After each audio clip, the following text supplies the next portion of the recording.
एक समय की बात है। एक राज्य में एक प्रतापी राजा राज करता था।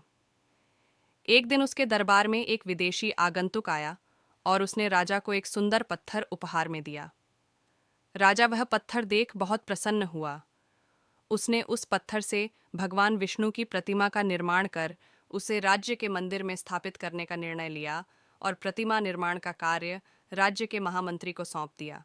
महामंत्री गांव के सर्वश्रेष्ठ मूर्तिकार के पास गया और उसे वह पत्थर देते हुए बोला, महाराज मंदिर में भगवान विष्णु की प्रतिमा स्थापित करना चाहते हैं। 7 दिवस के भीतर इस पत्थर से भगवान विष्णु की प्रतिमा तैयार कर राजमहल पहुंचा देना। इसके लिए तुम्हें 50 स्वर्ण मुद्राएं दी जाएंगी।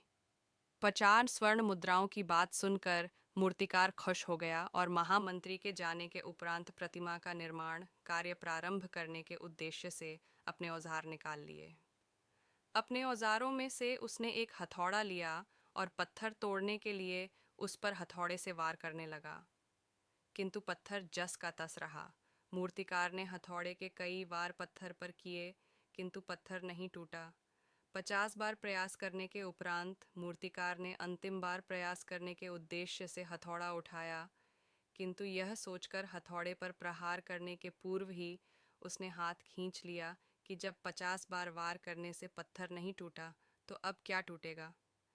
वह पत्थर लेकर वापस महामंत्री के पास गया और उसे यह कह वापस कराया कि इस पत्थर को तोड़ना नामुमकिन है, इसलिए इससे भगवान विष्णु की प्रतिमा नहीं बन सकती।